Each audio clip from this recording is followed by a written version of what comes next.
te hago agua porque son conceptos que desconozco y que no sé si no vi las demostraciones alguna vez, pero no sé ni siquiera dónde se usan en el control, así que Ale, ahí vas a salir al auxilio, eh, sobre todo con la función de Minkowski modificada y que no tengo idea para qué se usa.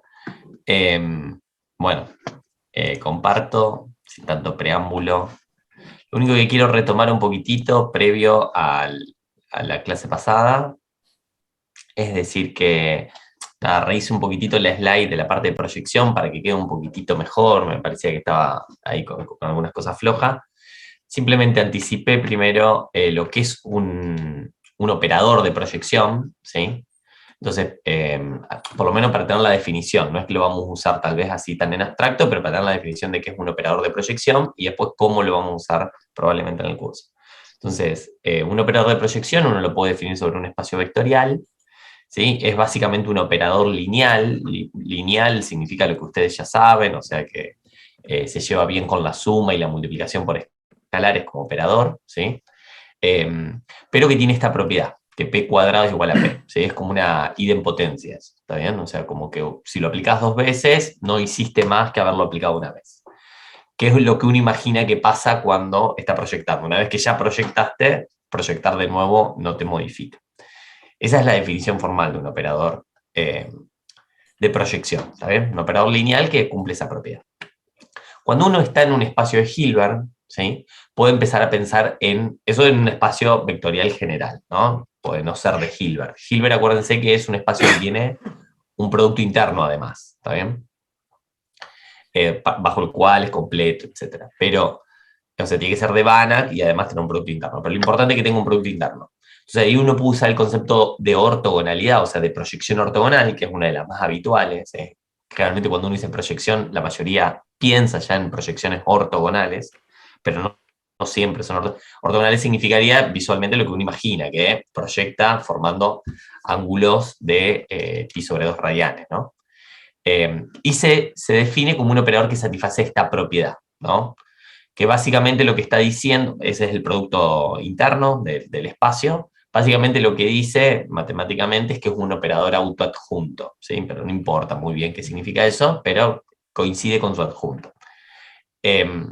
Una vez que uno tiene esas propiedades, ya puede hablar de proyecciones más generales, sobre todo en espacios de Hilbert, ¿sí? Espacios de Hilbert, pensemos, puede ser los Rn, son espacios de Hilbert.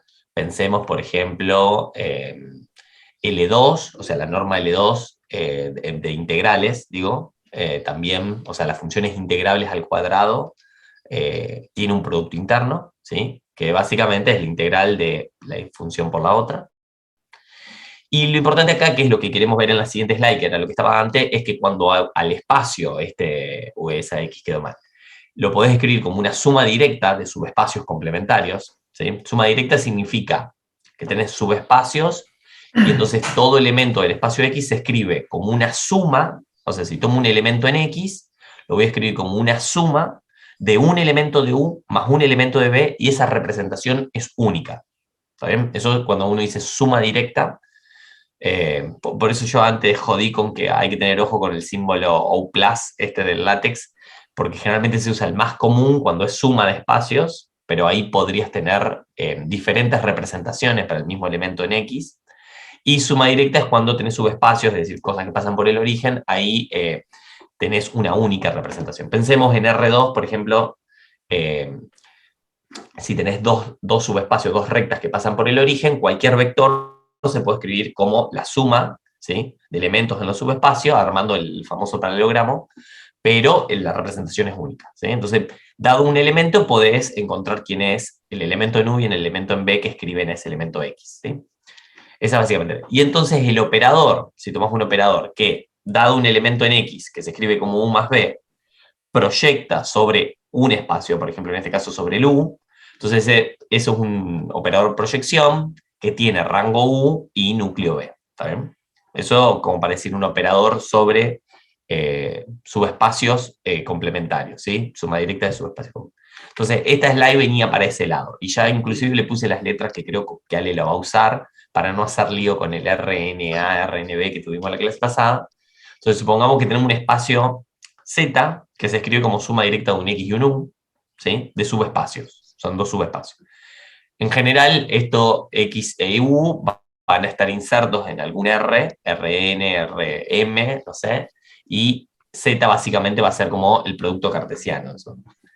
Y entonces uno puede pensar la proyección de un conjunto que está en el Z, o sea, en el espacio producto, o sea, en la suma de los dos, sobre alguno de los subespacios. Por ejemplo, en este caso estoy presentando el sobre X, ¿está bien? Y entonces, ¿cómo hace? Define la proyección de ese conjunto A sobre el subespacio X, como todos los X en X, ¿sí? Porque estás proyectando sobre este espacio. Pensemos que X es esta recta que está acá abajo, y entonces, tal es que existe un U, ¿sí? Un U sería en el espacio el subespacio complementario, que en este caso estaría representado por la línea vertical, tal que el XU pertenece al conjunto. O sea, si yo tomo cualquier elementito de acá, tiene que existir alguien, puede ser este, pues no importa, en ningún momento acá este existe, dice que es única esa existencia en el conjunto A, ¿está bien? Pero este sería, por ejemplo, el U que estaría existiendo para este X o cualquiera que esté sobre esta recta que va subiendo, ¿está bien? Esa es la proyección que me parece, si no me confundo, Ale, aclarame, es la que vas a utilizar, que es sobre subespacios complementarios. Sí, principalmente sí. Pero bueno, por las dudas dejamos, por si llega a aparecer otras proyecciones, Perfecto. la definición extra. Nunca Bueno, se este ya sabe. lo habíamos dicho, el mapeo, este no lo repito, es básicamente una función que lleva conjuntos en conjuntos, ¿sí? Y acá habíamos visto una propiedad que hoy seguramente las trabajarán en práctica con Juanco y con Ale, sobre la suma de Minkowski y el conjunto de erosión o diferencia de puntos. Bien. Y por último, para cerrar, que esta es la parte donde yo digo que empiezo un poquito a hacer agua, bueno, la definición de distancia a un conjunto ya la habíamos visto, acá está escrito como una norma, a veces se las pueden ver como d de x a omega, que es el ínfimo de todas las distancias de ese punto x a elementos del conjunto, ¿no? Que ya habíamos visto que es el conjunto cerrado, entonces ese ínfimo se vuelve un mínimo, y si además es convexo, ese mínimo se realiza en un único punto. Entonces puedes hablar de argumento mínimo. Bien. Y entonces la función de Minkowski, o funcional de Minkowski a veces, es una función que lo que hace es, vos tenés un conjunto omega, ¿sí? Tenés un punto, supongamos fuera, para entenderlo, pensemos que tenemos un punto fuera del omega, y lo que haces es empezás a dilatar el omega hasta que ese dilatado toca a x. Ese factor por el que tuviste que dilatar, ese es el valor que toma el funcional de omega. Fíjate que dice, es el ínfimo de todos los escalares, tal que al dilatar el conjunto, el x pertenece a ese conjunto. Obviamente que para todos los escalares superiores, también ese dilatado lo va a tragar al x, ¿no? Pero vos estás tomando el ínfimo, ¿tá? Lo de ínfimo es teniendo en cuenta de que el omega puede no ser cerrado, si es cerrado, ese ínfimo va a ser un mínimo, etcétera, ¿no? Pero en principio podría no ser cerrado. Si el x ya pertenece a omega, entonces ese mu puede llegar a ser hasta más chico que 1, ¿no? Porque van a ser contracciones más que dilataciones del omega para ir achicándose. Entonces eso me genera como una escala para cada x de los valores por los que, en relación a un omega, ¿no? Bien. Ok. Y la función de Minkowski modificada, que entiendo la definición, pero no entiendo para qué se podría usar, ahí es donde Ale me va a tener que ayudar.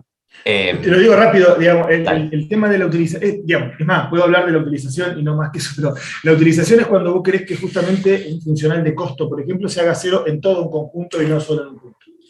Ese es el tema. Un funcional de costo se haga cero en todo el conjunto. Ah, ok, claro. Bien. ¿Me explico? Claro, porque... Entonces bien. no te molesta más, o sea, cuando vos tenés un término que está compitiendo con otro, por L o algo así, cuando vos querés que cuando llegó al conjunto el costo sea cero, o sea, no perturbe más a la otra parte. Perfecto. Sí, porque qué es lo que genera esta función? O sea, como para que entendamos, tenés un conjunto, el funcional de Minkowski de alguna forma te hace ahora lo vamos a ver en un dibujito, como una especie de curvas de nivel, ¿no es cierto? Como si fuese un paraboloide, por decirlo así, entre comillas, con la forma del conjunto, ¿no? Que va yendo a cero en cero y va creciendo en la medida, se hace uno en la frontera del conjunto y empieza a crecer en la medida que te alejas del conjunto, pero siempre como copiando la forma del conjunto, ¿no? Esa es la como, diferencia con la función distancia, y justamente esa es la virtud o que le usan por ahí en teoría de control basada en conjunto, es esa un claro, poco la como virtud. que Que toma las la curvas de forma del nivel conjunto. copian el conjunto exactamente, mientras que la función distancia se va No, redondeando por claro, ahí por encima. son bolas, claro, propias Tiene algo de la forma, obviamente, pero se va redondeando. Y el funcional de Minkowski modificado lo que haría sería, si ustedes ven la definición, piensen, supongamos que tomás un X que está en omega. Entonces, si un X está en omega, cuando decís X pertenece a omega, suma, esta suma no es suma directa, es un problema, bueno, de las slides que yo dejé el mismo símbolo para los dos, es suma común. De mu más omega, puedo elegir mu igual a 0, ¿sí? Eso es lo que dice Ale, podés elegir mu igual a 0 porque X ya pertenece a omega. Entonces, para los X que están en omega, el mu ínfimo es 0. Entonces, eso es lo que hace, en vez de generar un paraboloide, genera una placa constante que vale 0 en el conjunto y después se dispara el paraboloide y crece afuera pero sale desde 0, ¿no? Y te genera como un paraboloide continuo también. Entonces esa sería la diferencia. No sabía bien cuál era el uso, pero esa sería la interpretación matemática.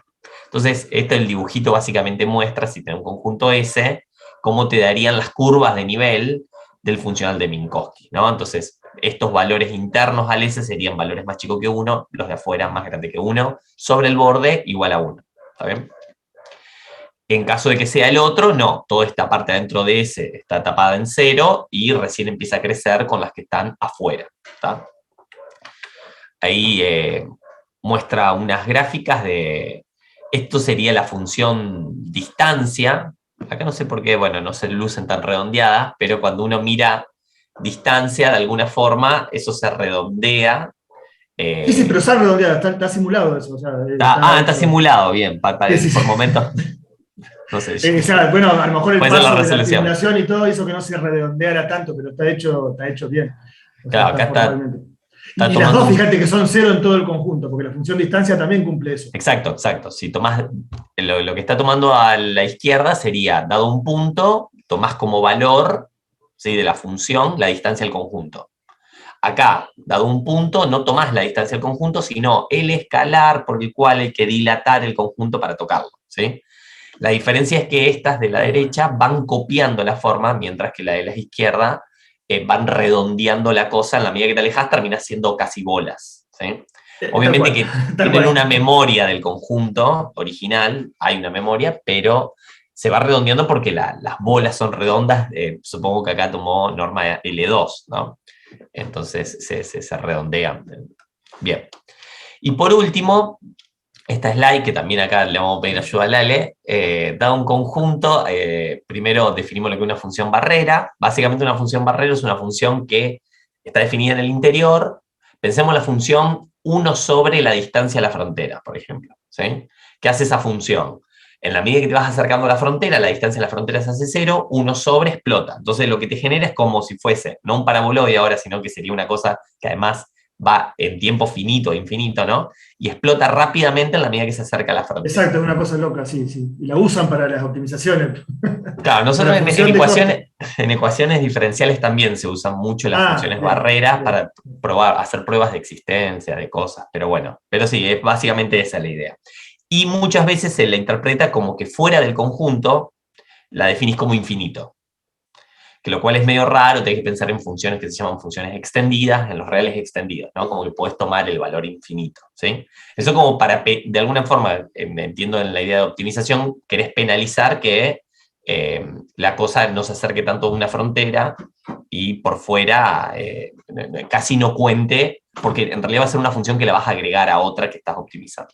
Exactamente, si querés hago una pequeñísima acotación. Dale, ahora métete vos si querés, tranquilo. No, eso nomás. Porque yo esto no manejo. No, bueno, pero igual lo que quiero decir es que, bueno, acá es que justamente iba en ese sentido. Ni le había repasado la cosa, pero va, creo, en el comentario es todo esto viene también un poco a raíz de, a colación del tema este del juego, de qué se pone en la restricción y qué se pone en el costo. O sea, cuando uno propone un problema de optimización, para resolver un problema, lo que se pone por costo es la idea que uno le pide por las buenas, digamos, ¿no? En la medida que se puede hacerlo. Si lo pone por restricción, se lo pide por las malas, en el sentido que no, tenés que hacerlo sí o sí. Pero el objetivo por ahí no queda claro si uno lo mete en las restricciones. Bueno, lo hemos visto en la clase introductoria, si uno lo mete en las restricciones o lo mete en el costo. Bueno, estas cosas así tan extremas como hacer que la función vaya infinita en los bordes, y que yo lo que hace justamente es tratar de copiar lo que haría una restricción dura metiéndola en el costo, digamos, ¿no? Es decir, si vos le pedís el costo se va a infinito, obviamente no lo va a hacer a eso, no va a hacer que se salgan, digamos, ¿no? Entonces, bueno, es un poco jugar entre poner el objetivo de control o un objetivo general dentro del costo o como una restricción, que creo que eso es a lo que va el comentario. Bien, perfecto. Sí, yo por eso acá solté el timón, porque hasta acá no llego. Pero bueno, básicamente son eso, o sea, va a utilizar Sí, esto. el control, digamos, por ahí darme el lío, te digo la verdad, cómo se han usado estas funciones y todo, en control predictivo, cuando están haciendo cosas muy específicas, se le arma el lío y no saben si ponerlo como restricción, si lo ponen como restricción le puede traer problemas de factibilidad, entonces lo pasan a una función objetivo, pero le ponen un valor muy alto, y el extremo de ese valor muy alto son este tipo de funciones tipo barreras que asustan, yo lo veo desde un punto de vista más, para contar el cuentito, asustan a la variable y le dicen, no, mira, no te vayas allá porque hace un costo infinito, metete para adentro, digamos, una cosa así. Exacto. Y no ponen una restricción. Bien, perfecto. Bueno, creo que esa es la última slide. Ahí están simplemente las referencias. Bueno, y era todo lo que tenía que agregar por hoy, así que dejo de compartir y ya pasamos a la práctica. Genial, perfecto. Ahí retomamos con Juan un poquito. Bueno, la idea que tenemos es, para la práctica, primero va a haber unos TP que se lo vamos a pasar esta semana para que vayan resolviendo y que entreguen. El primer TP es de preliminares matemáticos. Un poco la idea es resolver ejercicios de los estilos de los ejemplos que propuso Marcelo. A ver, voy a compartir. Básicamente se va a dividir, la práctica la vamos a dividir en dos partes, que una más bien teórica, de resolver ejercicios en la hoja, y otra de simulaciones. Pero voy a compartir. Ale, ¿me dejas compartir? Tiene que habilitar.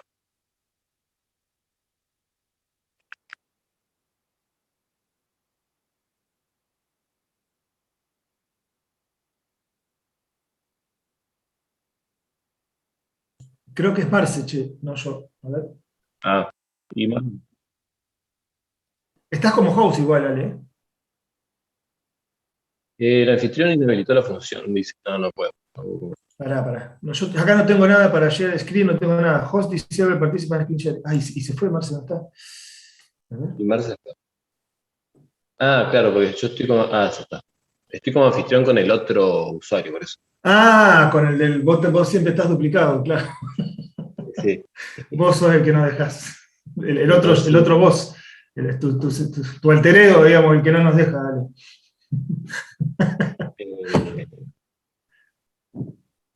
Dr. Jekyll o Mr. Hyde. A Mr. Hyde le pasó la cosa en vez de Dr. Jekyll. Sí. Es que siempre se equivoca. En lugar de pasarlo. Y vos también con dos usuarios. Bueno, yo no puedo evitarlo. Sí. Vos o el otro no puede evitarlo. No, el otro. Sí, ¿cómo pasa el anfitrión? Desde ahí no estoy pudiendo hacerlo. A ver, Marcio. Anda participantes.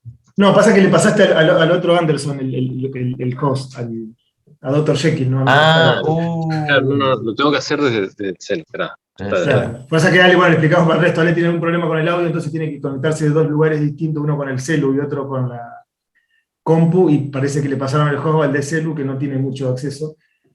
Sepan disculpar. Ahí está, ahora sí. Bueno, listo. Ahí comparto. La idea entonces, básicamente, es, le vamos a pasar TPs para que vayan resolviendo.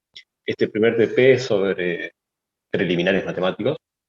La idea es desarrollar ejercicios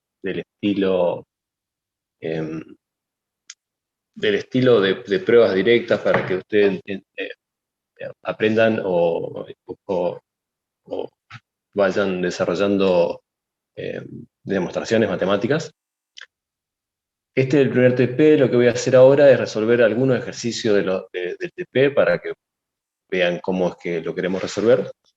Y después vamos a resolver ejercicios en MATLAB. No sé si pudieron descargar MATLAB, si les funcionó. Juan ayer le pasó las librerías y todo. No sé si han podido hacer eso.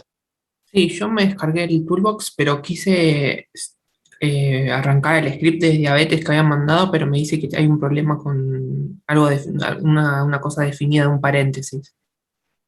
Ah, bueno, perfecto. Sí. El resto descargó, creo que había alguien que tenía Octave. No sé si pudieron hacer eso. Buenas. ¿Cómo andás, Martín? Bueno, buen día por los dos. Hoy cuando me conecto, como pasa como 5 minutos por ahí que no escucho nada, veo que ustedes hablan, pero no escucho nada. O sea, si me saludaron, no contesté por ese motivo. No hay Bueno, problema, no hay Sí, problema. saludamos. Saludamos Parecía a- raro que no hayas contestado, pero bueno. en la línea 11 del de diabetes, creo que ahí aparece un guión bajo y unas llaves. Es el que produce el problema. Ah, Bueno, perfecto. borrando ese corre, a mí me corrió, pero llegó hasta una cierta línea donde me dice que una función en particular, que dice plant, ese no me está corriendo. Ok, perfecto. Bueno, y falta. No está más cosa, ¿eh? Después. o- José, sí, José estaba con problemas de conexión, por ahí aparece y se va, digamos, me aclaró por el mail que estaba medio complicado. Ok, perfecto. Bueno, ahora vamos a resolver algunos ejercicios de la guía en la hoja. Eh, y después Juan va a retomar ahí ese ejemplo, va a contar un poquito el escenario de lo que va el ejemplo de diabetes y nos ponemos a jugar con eso. Que también va a ser parte del TP que hay que entregar. Bueno, agarremos por ejemplo, por eso la idea de esto es más o menos que vean ustedes cómo queremos que resuelvan este ejercicio, cómo queremos que lo escriban. Para eso vamos a resolver algunos de estos ejercicios. Tomemos el ejercicio 1, por ejemplo, que dice de espacios vectoriales, ¿no? Tenemos que B es un espacio vectorial, recordarán, no sé si tienen a mano la definición de lo que es un espacio vectorial y todas las propiedades que tiene que cumplir, y un subconjunto U de B es su espacio vectorial, también. Lo que pide el ejercicio es probar, nada, que el 0 tiene que estar siempre en el conjunto U. Bueno, la idea para probar esto, no sé si están viendo la pizarra que estoy compartiendo, ¿sí? Sí, sí, sí, se ve. Perfecto. Sí, dale. Bien, entonces el ejercicio 1 dice, uno tiene un B que es un espacio vectorial, ¿sí? Y tiene un conjunto U que está en B, ¿sí?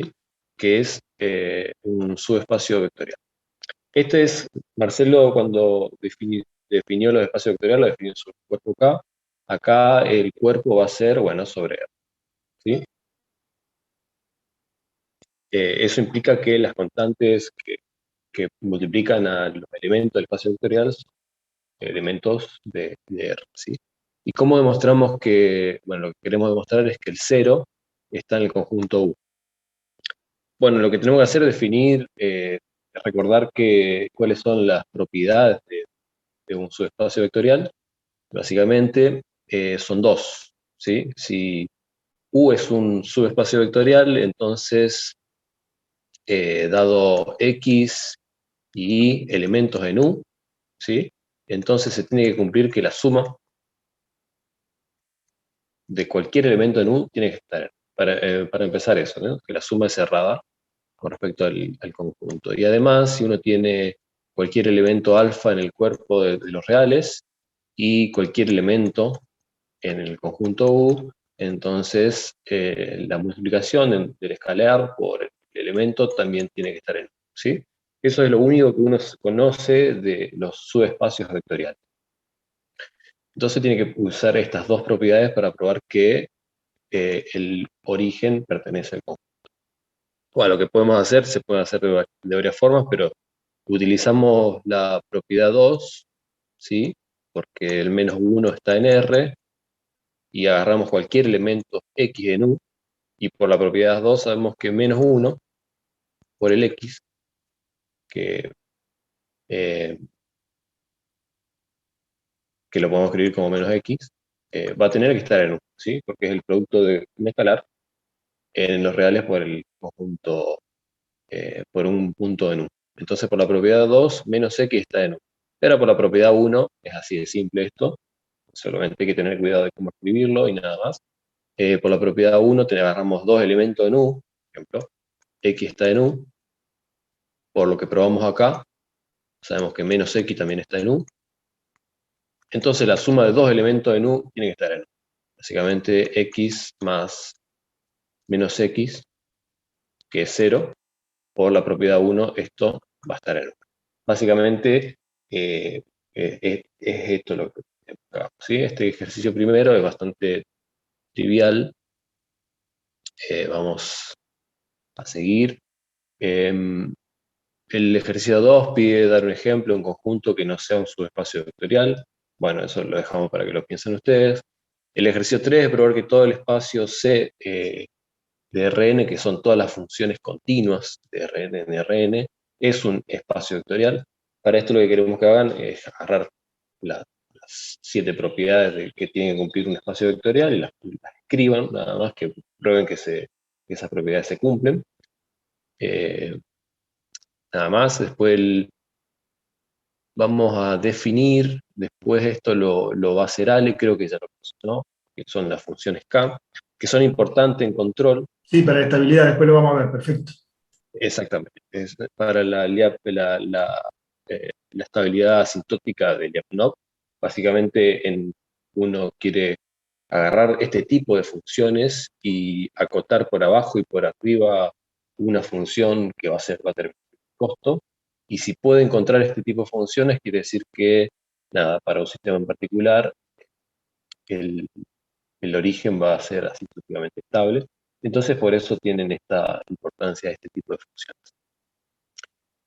Básicamente, acá ponemos la definición, la función sigma, que va de los reales no negativos a los reales no negativos. Se dice que pertenece a la clase K función, si es continua, es 0 en 0 y es estrictamente creciente, ¿sí? Para empezar eso. Después otra función sigma que también va del mismo espacio al mismo espacio, de los reales positivos o 0. Se dice que pertenece a la clase K infinito si es clase K, para empezar, y además es no acotada. Básicamente, una función sigma es K, si va de los reales positivos a los reales positivos, así que está en este espacio, vale 0 en 0, y es continua y es estrictamente creciente. Es algo que tiene que ser algo de ese estilo. ¿Sí? Estas son las funciones K.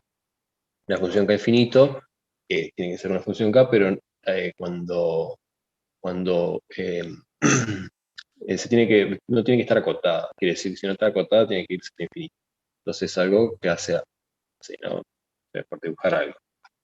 Estas son las funciones K infinito. Y después definimos otra función que es que también se usa para esto es las funciones KL, que es una función beta que va del espacio ahora de los reales positivos, el producto cartesiano en los enteros positivos, a los reales. Se dice que pertenece a la clase KL si es continua. Y si si miramos solamente cómo evoluciona la función para la segunda variable, ¿sí? Para el tiempo, y dejamos fijo la primera variable, que es el espacio-estado, el espacio de los reales. Entonces, esa función que estamos mirando cómo Ale, evoluciona en el tiempo. Sí. perdón, me parece que es al revés ahí, como lo dijiste. Ah, Estás fijando la segunda y dejando variable la primera. estoy fijando estoy fijando la t y esto queda variable. Gracias, Marcel. Y eso es para todo t positivo. Perfecto. Y esa función dejando variable la primera, tiene que ser clase A, acá.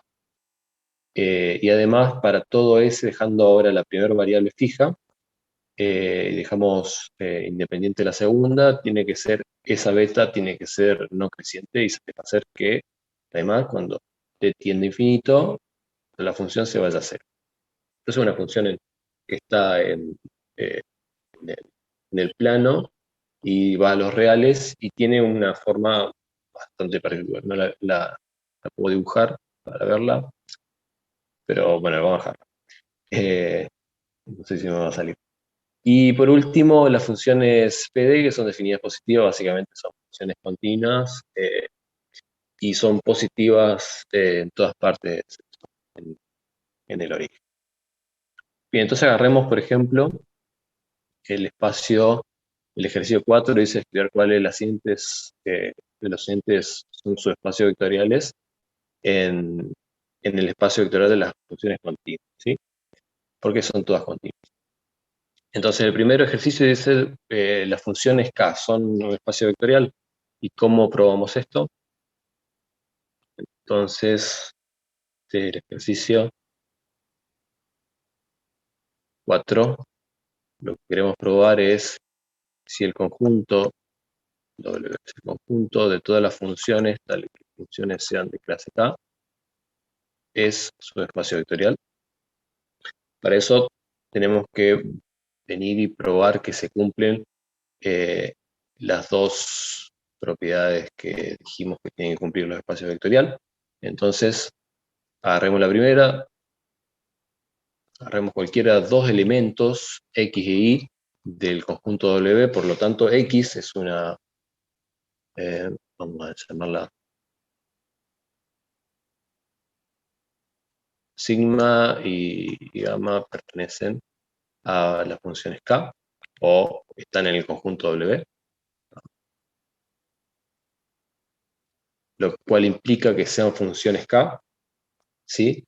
Y la idea es probar si la suma también pertenece al conjunto K, ¿sí? ¿Y qué significa que las funciones estén en W, que sean funciones K? Básicamente, primero, que sean continuas, como están definidas ahí, ¿sí? Si dos funciones son continuas, podemos decir que la suma es continua, ¿sí? Es una propiedad de la continuidad, sale fácil. La segunda es que vale 0 en 0.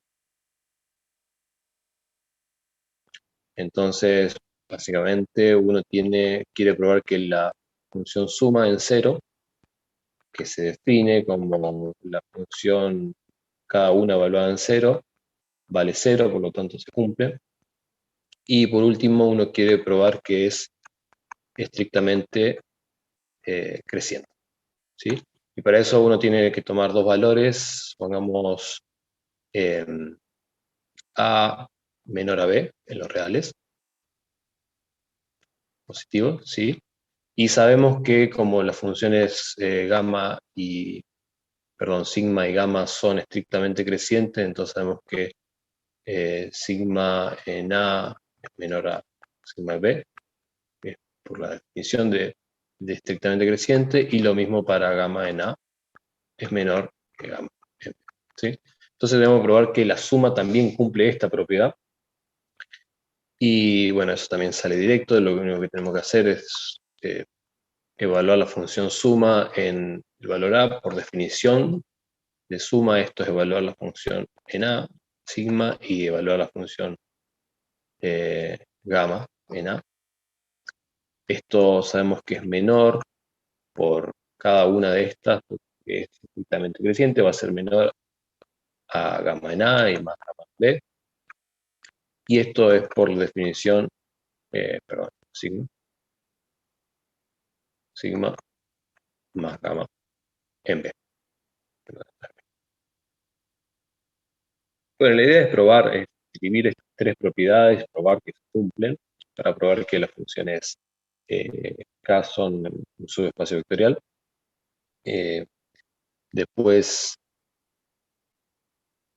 hay que probar la propiedad 2, que básicamente que para cualquier alfa en los reales y cualquier función K, la función alfa por esa función también va a cumplir las propiedades de las funciones K, que es bastante similar a esto que dice acá. Después, no todos estos son, para que tengan en cuenta, no todos son subespacios vectoriales. Los dejo para que ustedes jueguen, que vean cuáles son los subespacios vectoriales y cuáles no. ¿Sí? Vamos a ver.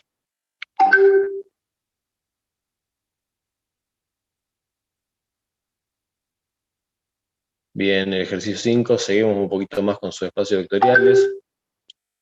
A ver que está. Voy a sacar el volumen de la. Demasiado fuerte.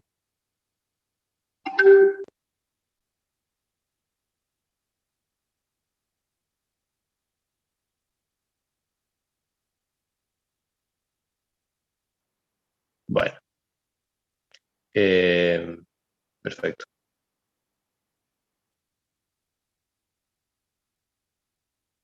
Ahora, el ejercicio 5 dice, uno tiene de vuelta un subespacio vectorial sobre el cuerpo de los reales y un conjunto U distinto al vacío. Lo que pide el ejercicio es probar que U es un subespacio vectorial de B, si y solo si se cumple esta propiedad, ¿sí? Acá, para tener en cuenta qué es lo que hay que demostrar, el sí solo sí, el sí de este sí solo sí, lo que está pidiendo es que si esta propiedad se cumple, entonces hay que probar que U es un subespacio vectorial. Y además de esto hay que probar que si U es un subespacio vectorial, el solo sí implica que, me parece que lo dije al revés, vamos a escribirlo si me equivoco. Uno dice que U es subespacio vectorial si y solo si se cumple la propiedad de que A por X más B por Y pertenece a U para todo A y B en los reales y para todo X e Y en U, ¿sí? Entonces, a tener en cuenta, hay que probar dos cosas. Primero, como dice U es subespacio vectorial, si pasa esto, entonces el sí de esta condición lo que está diciendo es que hay que probar que si esto pasa, para todo A y B en los reales, para todo elementos de U, entonces ese U va a ser un subespacio vectorial, ¿sí? Y el solo sí, lo que nos está pidiendo que probemos es que solo si esto pasa, entonces U va a ser un espacio vectorial. Lo cual implica que lo que hay que probar es que si U es subespacio vectorial, entonces se cumple la propiedad de que todo elemento A por X más B por Y está en U para todo AB real y para todo X e Y en el conjunto U. Hay que probar estas dos cosas, ¿sí? Agarremos una cualquiera. Por ejemplo, probemos esta parte de acá, ¿sí? Que es como probar la vuelta, diría yo, ¿no? Sabemos, hay que suponer que esta propiedad de acá se cumple, entonces hay que probar que U es un subespacio vectorial, ¿sí? Recordemos, si queremos probar que U es un subespacio vectorial, lo que tenemos que probar básicamente son las dos propiedades que tienen que cumplir un subespacio vectorial, ¿sí? Entonces, sabemos que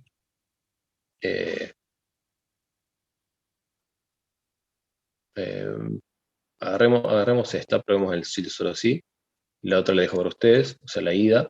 Supongamos que U es un subespacio vectorial, ¿sí?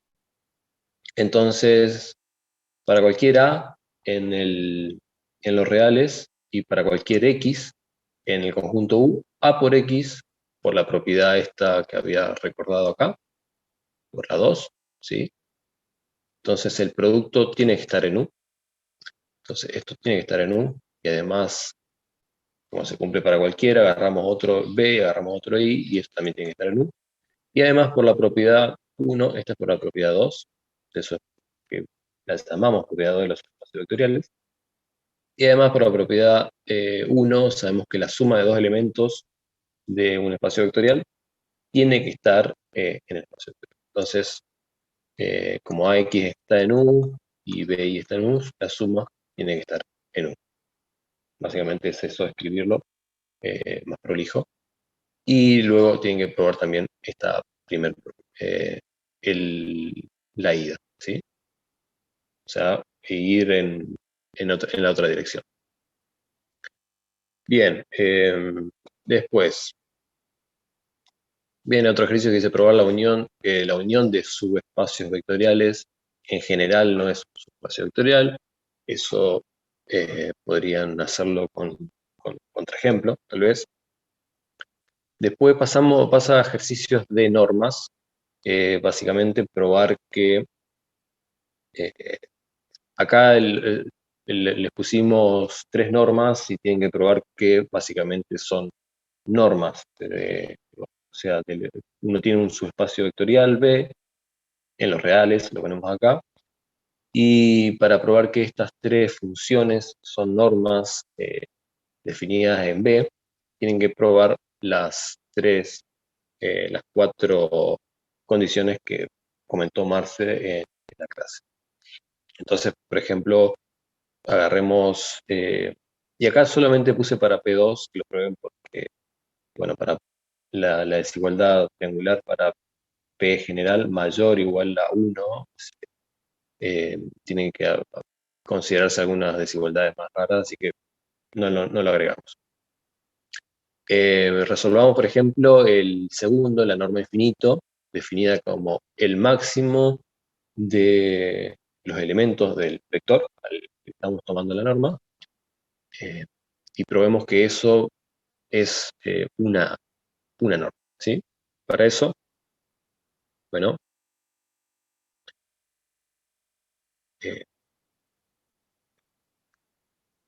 recordemos qué condiciones tiene que cumplir una función para que sea norma, ¿sí? Primero era la no negatividad, es decir, una función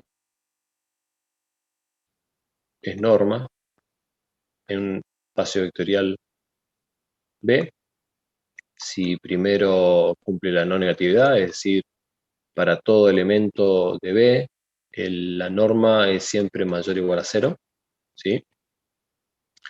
Después tiene que cumplir lo que definió Marce como separapuntos, es decir, la norma es igual a 0, solo y solo si el elemento es el origen, es nulo. Además, creo que es la homogeneidad, que la norma de un escalar por un elemento de B es igual al valor absoluto de escalar por la norma del elemento.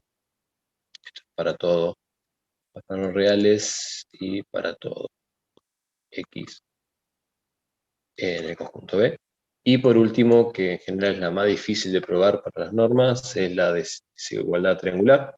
Es decir, tenemos dos elementos y los sumamos. La norma de esa suma va a ser menor o igual a la norma, a la suma de las normas. ¿Sí? Entonces, para todo X e Y en el conjunto B. Entonces, tomemos por ejemplo la norma infinito de un elemento X, está definido como el máximo de sus elementos, ¿sí? Acá X es X1, xn, estamos en Rn, y este es el máximo de sus parámetros, ¿sí? Entonces, ¿cómo probamos que esta función es una norma? Bueno, podemos decir, básicamente, se conoce como sin pérdida de generalidad, decimos que la norma del elemento X, la norma infinito, es básicamente acá, perdón, ¿qué es? Está definido como cada elemento está en R, entonces es el valor absoluto. Entonces la norma la norma infinito de X podemos decir que es básicamente el primer elemento del vector es el mayor, ¿no? Entonces, básicamente es probar cada una de estas 4 propiedades para este elemento. Y esto se traslada a probarlo para valor absoluto. O sea, tenemos que la primera propiedad, tenemos que el valor absoluto de x1 es mayor o igual a 0, por definición del valor absoluto. La segunda, ¿sí? Tenemos que el valor absoluto de x es solo si x es el elemento 0, estas cosas salen directamente. El valor absoluto de un escalar por x es lo mismo que el valor absoluto de x1, 1, es el valor absoluto de el escalar por el elemento x1. Todo se traslada al estudio del valor absoluto de un elemento. Y por último, 4, tenemos el valor absoluto de 2 elementos. Ahora tenemos, lo voy a escribir distinto para que se entienda con lo que estoy haciendo. Supongamos que tenemos la norma infinita de un elemento, de la suma de 2 elementos, ¿sí? Y supongamos que la norma infinito de i va a ser el valor absoluto del primer elemento. Eso lo podemos suponer sin pérdida de generalidad. Entonces, esto básicamente es la suma de x1 y x2, ¿sí? Y el valor absoluto de la suma de 2 elementos es siempre menor o igual que el valor absoluto de sus elementos, ¿sí? Porque acá estamos sumando valores, los valores positivos, entonces eso al menos va a ser mayor.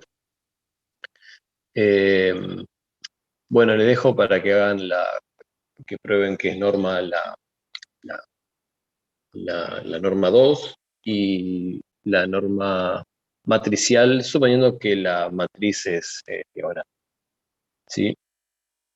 Bueno, el ejercicio 8 que había comentado Marcelo sobre equivalencia de normas, es decir, que las normas, en realidad todas las normas P son equivalentes, ¿sí?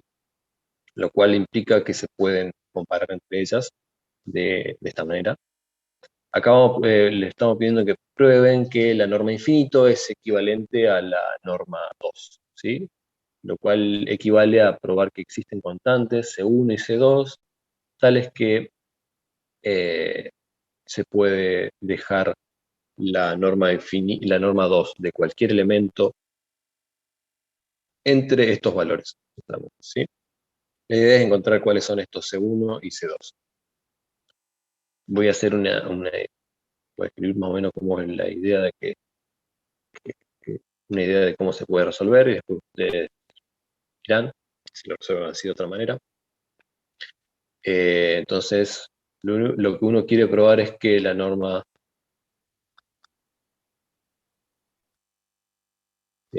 infinito y la norma 2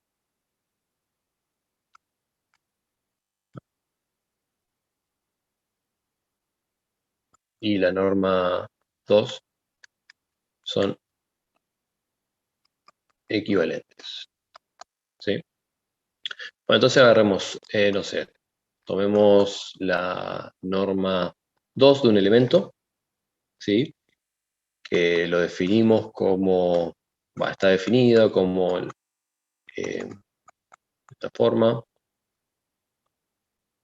y en el cuadrado a la 1/2, ¿sí? Si recuerdan, está la definición puesta ahí.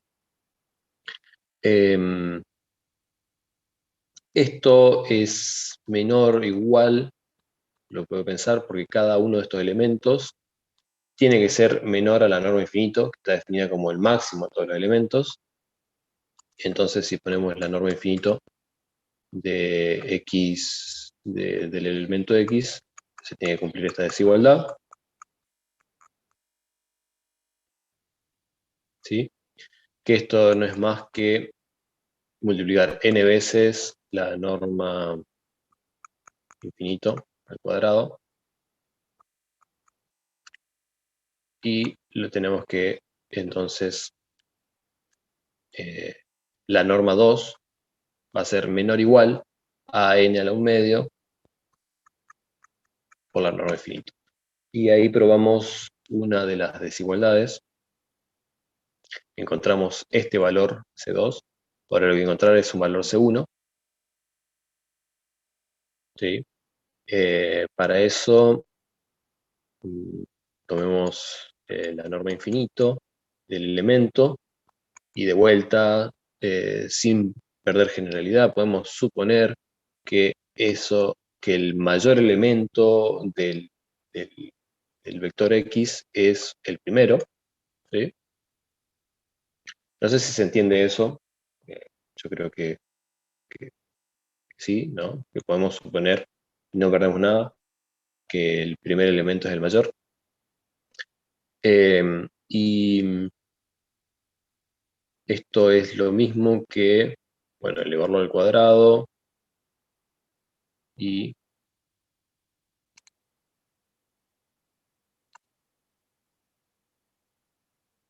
calcular la raíz.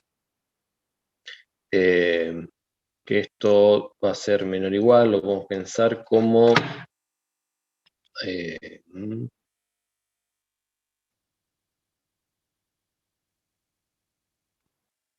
a ver, creo que es, sí, sumamos todos los elementos al cuadrado, o sea, x2, x3, hasta xn. Esta desigualdad es trivial, y esto está definido básicamente como la norma 2. Esta sale directa. Entonces lo que se prueba es que la norma infinito es menor o igual a la norma 2, y es menor o igual a n a la 1/2 por la norma infinito. Bueno, lo que se probó es que estas normas son equivalentes. Lo que se puede probar también es que todas las normas P son equivalentes. ¿Sí? Bueno. Después, acá está 2 veces escrito el ejercicio 9, el ejercicio 10, dice exactamente lo mismo. O sea, lo que se puede probar y lo que le pedimos que prueben 2 veces es que la norma P, cuando P tiende a infinito, coincide exactamente con la norma infinito. ¿Sí? Para probar eso, no lo voy a hacer, pero voy a más o menos dar la idea de cómo queremos que lo haga. Ejercicio 9. Lo que queremos es básicamente probar que el límite, cuando P tiende a infinito, de la norma P, siempre que tengan en cuenta que la norma P se define para P mayor o igual a 1, si no, no es norma. Esto coincide exactamente con la norma infinito. ¿Sí? Para probarlo de vuelta, supongamos que la norma infinito de ese vector en particular no es más que el valor absoluto de su primer elemento. Entonces, esto lo suponemos. Entonces la norma P, que se escribe como x1 a la P más xn a la P. A los medios lo podemos escribir como, básicamente es el truco que hay que hacer. La 1 sobre P, Alain. 1 sobre P. Sí, ahí. Perfecto. Y esto es, bueno, x1 a la P más xn a la P. Multiplicamos y dividimos por el valor absoluto de x1 a la P. ¿Sí? Que no, o sea, estamos multiplicando por 1, no cambia nada. El truco acá es que este es el mayor elemento de todos ellos.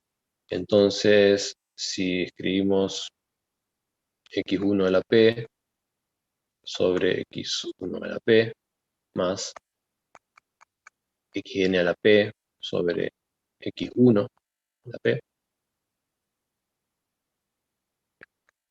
esto no cambia. Y acá tienen que analizar cuando P tiende a infinito a dónde va esta función, ¿sí? Que, bueno, cuando P tiende a infinito, pueden ver que esto tiende a 1, y todo este resto de sumandos van a tender a 0. Entonces, todo esto cuando P tiende a infinito va a tender a x1 a la P por 1 elevado a la 1P, que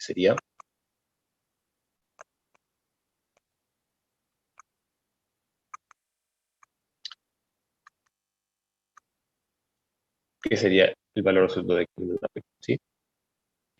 Bien, ahora pasamos a, cuando dejamos norma, dejamos productos vectoriales, hay algún ejercicio de convexidad.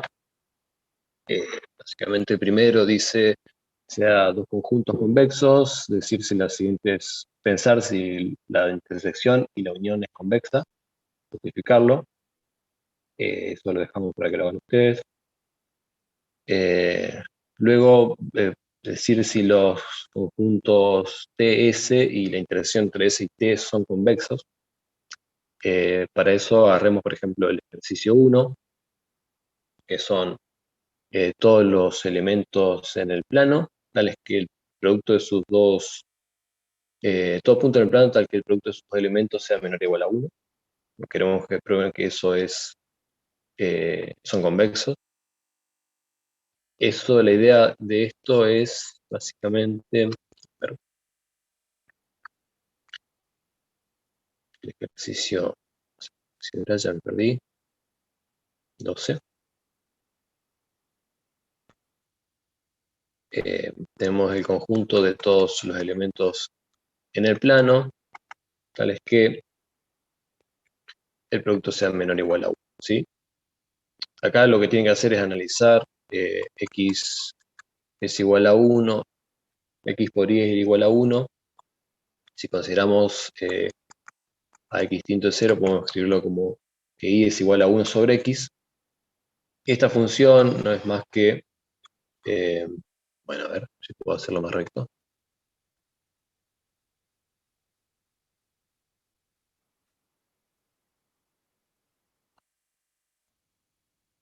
No es más que esta función que está aquí,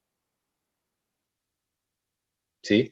Y si nosotros queremos considerar cuando y es menor o igual a 1 sobre x, ¿sí? En la gráfica de la función, en cada uno de estos elementos, ¿sí? El producto entre x e y es igual a 1. Cuando es menor a 1, para empezar, cuando es negativo, cuando y es negativo. O sea, si pensamos en todos estos elementos de acá, porque x es positivo y y es negativo, entonces el producto de x por y va a ser negativo, o sea, va a ser menor o igual a 1, va a cumplir. También en este cuadrante, porque acá y es positivo, x es negativo, entonces también pertenecen al conjunto. Y luego tenemos que pensar en qué parte del espacio se cumple además esto, que es abajo de la función, ¿sí? Tenemos, si en este punto el producto es igual a 1, Si restamos alguno de ellos, cualquiera, entonces va a ser menor o igual a 1. Entonces la función que tenemos, el conjunto que tenemos es todo esto, también lo pueden pensar para este lado, y lo que quieren probar es que ese conjunto no es convexo. Y para eso, bueno, esto hagan ustedes, agarran cualquier punto acá, no sé, por ejemplo en la curva acá y acá, son puntos que pertenecen al conjunto, ¿sí? Recuerden que para que un conjunto sea convexo, agarramos los dos puntos del conjunto y el segmento que une a esos dos puntos tiene que estar adentro del conjunto, ¿sí? Entonces, si agarran este punto y este punto, el segmento que une no pertenece. Mientras hagan eso, ya se puede probar que el conjunto es convexo. La idea de la convexidad en control es importante en la formulación. Eh, que, eh, me hace acordar al animal este que protagoniza el argumento contra el que va contra el libre albedrío, ¿no? Que la paradoja del burro, si la conocen, básicamente va en contra del principio filosófico de que todo lo que pasa ocurre, todo lo que ocurre tiene una razón por la cual ocurre. El asno de Y Buridán, el burro de Buridán, no cualquier burro. ¿cómo se llama? El de Buridan. Buridán Sí. es el que lo plantea. Sí. Que plantea básicamente hay un burro que toma la decisión de comer o no comer según que le convenga, hasta que Según qué está, cosa está más cerca, digamos. exacto. Solo decide qué comer si le conviene. Hasta que se encuentra en un lugar donde está a la misma distancia de dos montones iguales de pasto, entonces no ve una razón suficiente por la cual elegir uno sobre el otro, y no, entonces no lo hace. Se muere de hambre. Se muere. Y en control básicamente eso se piensa como si el objetivo del burro no era convexo. Tenía dos soluciones exactamente iguales y eso por ahí en control uno trata de evitarlo para que no nos pase como el burro. Bueno, a ver, sigamos. No sé qué. Son 10:15. Ya hago un ejercicio más. No quiero extender con esto, cosa que después lo dejo que ustedes se diviertan. Después viene ejercicios básicamente de conjuntos. El ejercicio 13. Esto es medio hincha, no es complicado, es probar este tipo de cosas. Pero está bueno que lo hagan para probar, para ver cómo se prueba contención de conjuntos, que lo usamos bastante en control, por lo menos en conjuntos en el espacio de estado. Luego viene, acá recordamos todo lo que son las definiciones que ya las contó Marce, por punto de acumulación, conjunto cerrado, abierto, complemento. Hay un ejercicio donde hay que usar este tipo de conceptos. Son ejercicios bastante básicos de análisis, pero bueno, que hay que pensarlos directamente desde la definición. Después vienen algunos ejercicios de secuencia. Yo no quiero sacarle tanto tiempo a Juan, que va a contar un ejercicio en MATLAB y así ya nos ponemos a ver si funciona, a ver si le funciona los paquetes. Voy a contar este último que por lo menos hoy, de suma y diferencia, suma de Minkowski y diferencia de Pendragon, que creo que es el último ejercicio. Bueno, acá lo que falta agregar, después completamos la guía con los ejercicios de MATLAB, que vamos a hacer hoy también, y se la enviamos, ¿sí? Hago este último para que vean más o menos cómo hacerlo. Tenemos dos conjuntos A y B, que son compactos, son convexos, esto es en Rn. Entonces, A más B se define como la suma de Minkowski, ahora lo repasamos, y A menos B es la diferencia de Pendragon, o erosión de A con respecto a B. Entonces, lo primero que queremos probar es que el conjunto A está contenido en A más B si el 0 pertenece a B, ¿sí? ¿Cómo probamos eso? 18. Recordemos que si tenemos dos conjuntos, que la definición pide que sean compactos y convexos, además porque vamos a trabajar con este tipo de conjuntos. Está definido como la suma de todos los elementos de uno y todos los elementos del otro. ¿Sí? Agarramos uno a uno y los sumamos a todos. Y la diferencia, o erosión de A con respecto a B, está definida, está un poquito más, lo pone un poquito más rara para que tenga sentido. Son todos los elementos U, tales que si a ese elemento le sumo cualquier elemento de B, tiene que estar en A. Entonces, para todo B en B. ¿Sí? Bueno, hay que tener en cuenta estas dos definiciones, y lo que pide el primer ejercicio es probar que A, recuerdo, a ver, A va a estar contenido en la suma de A más B si el origen pertenece a B, ¿sí? Entonces, si esto pasa, esta suma va a ser 100. ¿Bien? ¿Cómo probamos cómo probamos contención de conjuntos? Básicamente lo que tenemos que probar es tomar un elemento en el conjunto A,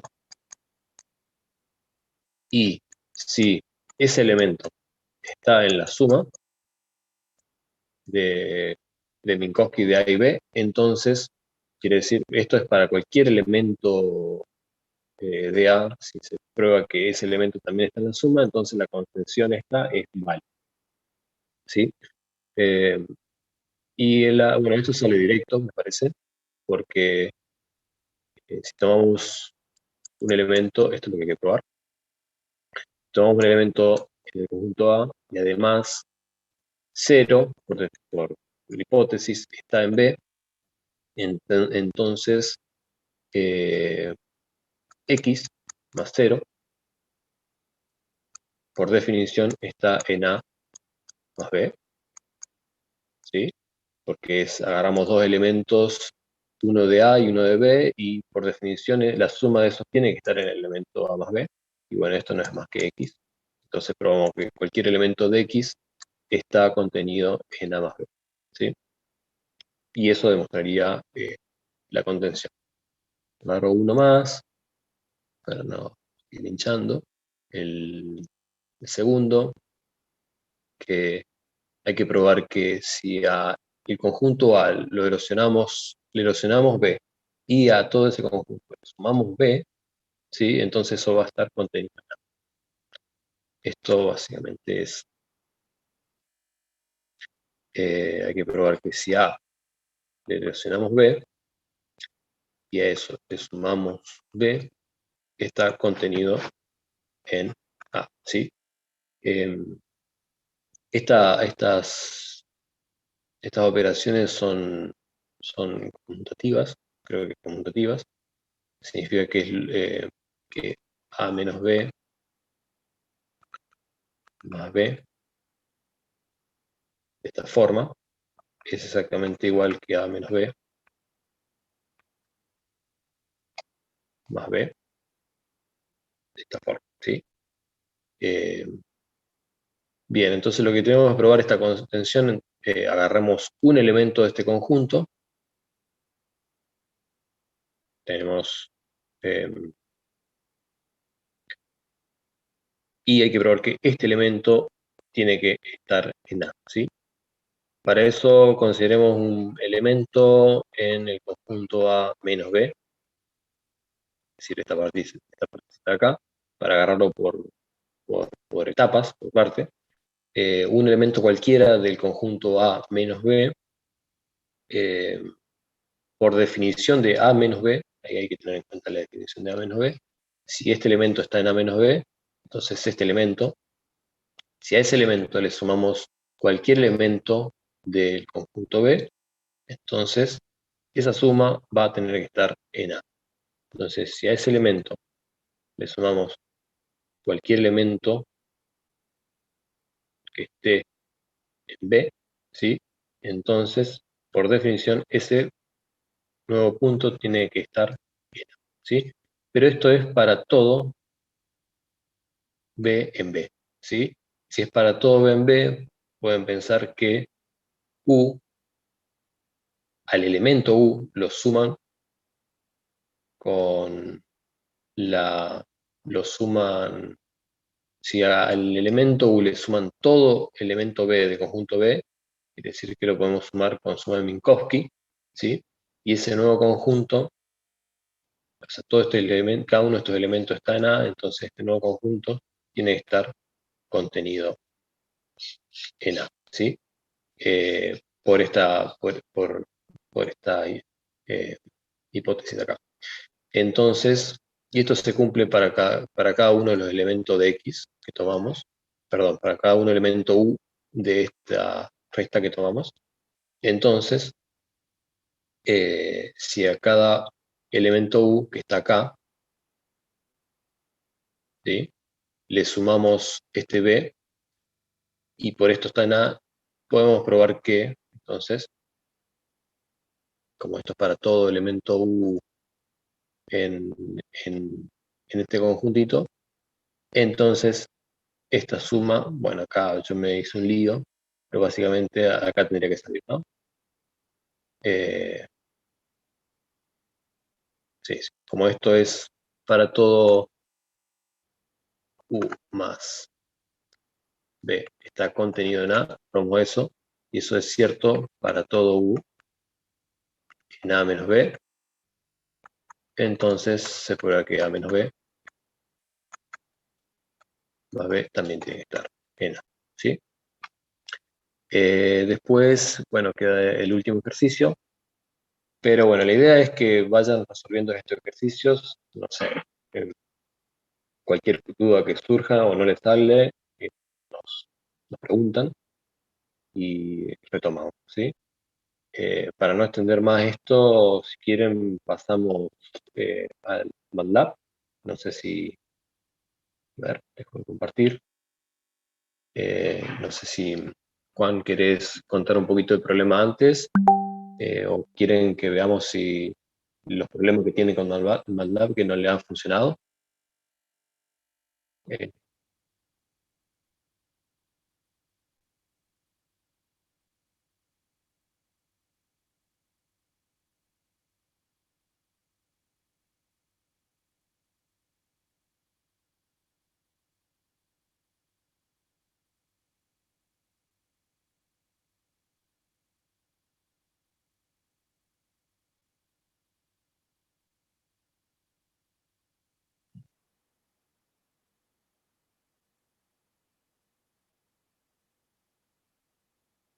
eh, claro, pues si quieren, miremos eso, miremos a ver si que dejemos funcionando MATLAB por lo menos, ¿no?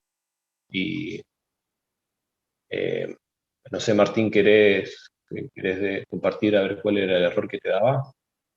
Para que lo veamos.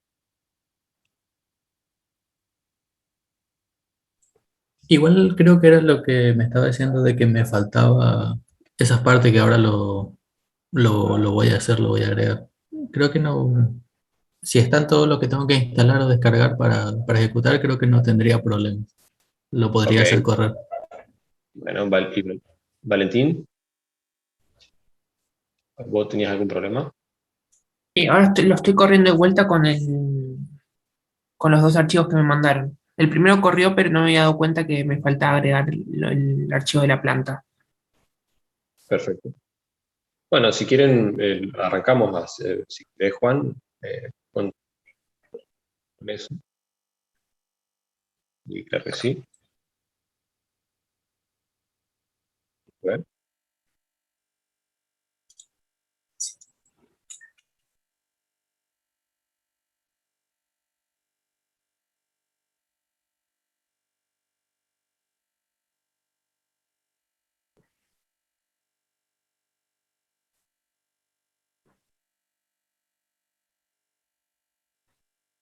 A mí me corrió sin problema con todo.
Sí, sí, se entiende.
¿Me permitió un comentario menor, Juan? Una cosa, no, para los chicos les comento que estas cosas después las vamos, sobre todo lo que Juan ya, el objetivo de estas clases son ver la parte matemática de los conjuntos, de cómo computar esas cosas con MATLAB y demás.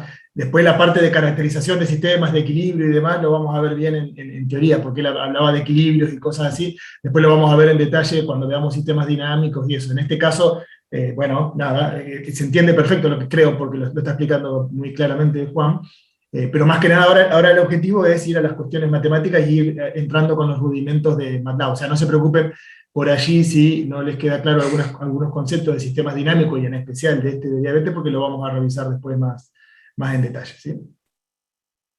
Claro, sí.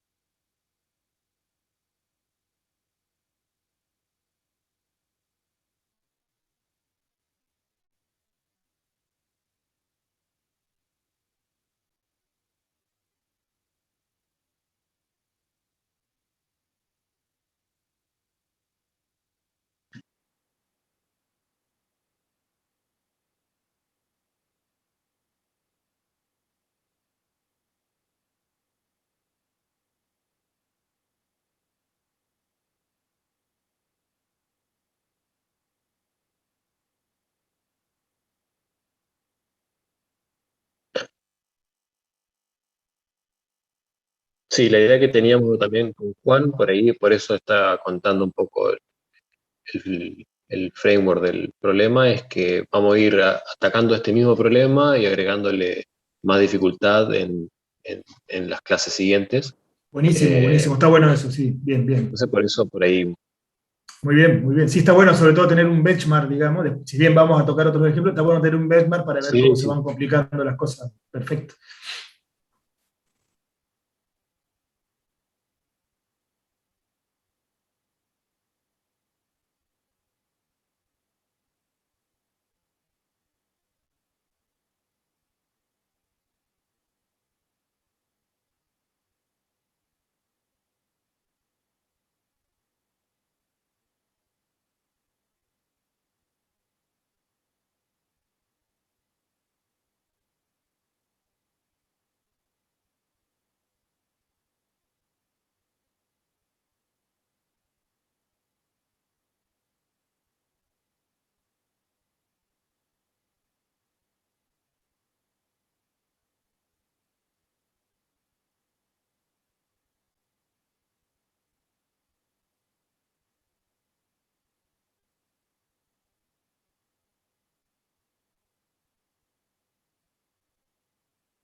esa es la primera función, Juan, esa es la primera función que utiliza la librería MPT, ¿verdad?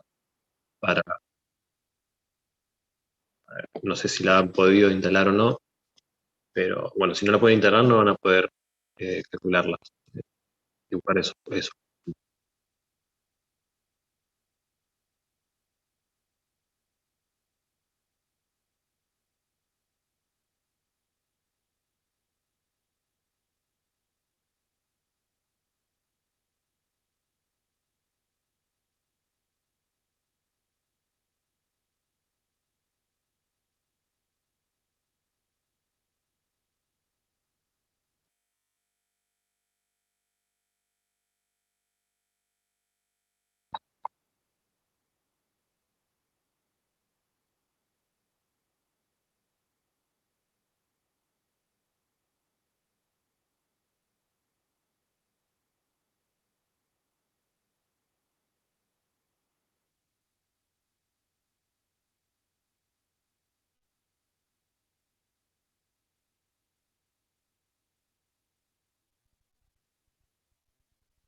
Sí, después lo retomamos en las simulaciones también. O sea, es como una entrada en calor, o sea, para que agarre y jueguen un poco a ver si por lo menos les funcionan las cosas, ¿no? Perfecto, Eh, claro, claro, claro.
Sí, es la idea, ¿no? Por lo menos de esta presentación inicial, es que después vamos a retomar este ejercicio y lo vamos a ir viendo parte por parte, pero en estos ejercicios que mostró Juan recién, va a estar en la práctica que se la mandamos entre hoy y mañana, y la idea es que vayan viendo si funcionan los códigos y si calculen estos conjuntos. Eh, pero después, bueno, después retomamos de vuelta el ejercicio.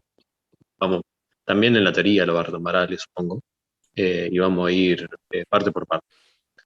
Pero bueno, este es como eh, lo que va a estar en la práctica ahora, ¿no?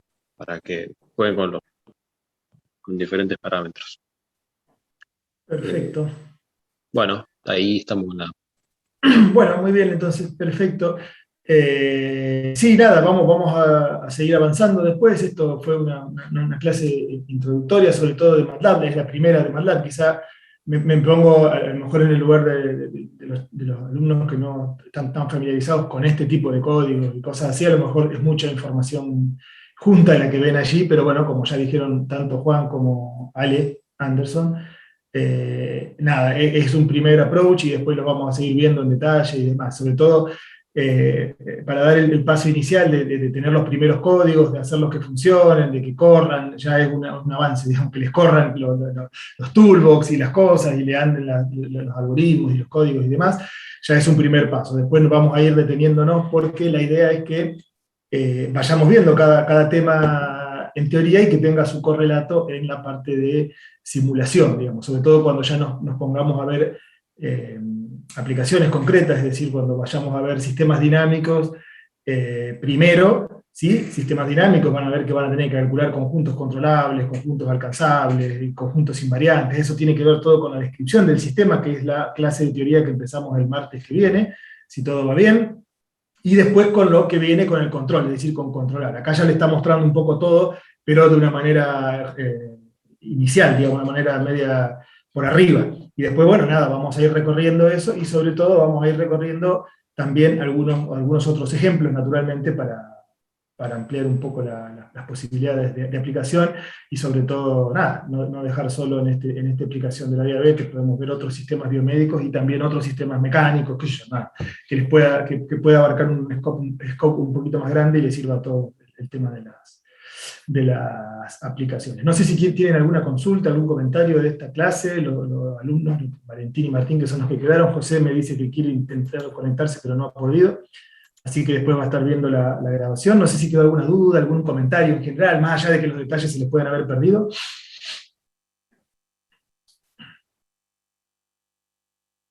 No, de mi parte no. Bien, bueno. Listo, entonces. Bueno, nada, entonces si todo va bien, creo que la clase que viene vamos a seguir con la teoría, es decir, vamos a comenzar con el capítulo correspondiente a los sistemas dinámicos, ¿sí? Hacer el estudio de los sistemas dinámicos tal y como a nosotros nos sirven para... O sea, el sistema dinámico es un mundo, nosotros tenemos pensado dar un curso de sistemas dinámicos, en un mundo completo, digamos, ¿no? Ese cerradito. Bueno, nosotros lo vamos a ver en lo que a nosotros nos concierne, digamos, ¿no? Tal y como a nosotros nos va a servir para después aplicar el control, pero bueno, la clase que viene la largamos entonces con el capítulo de sistemas dinámicos, ¿sí? Así que bueno, estamos por terminada entonces la clase de hoy. Bueno, perfecto. Nos vemos. Que estén bien. Nos hasta vemos. luego. Nos vemos. Muchas gracias, chao.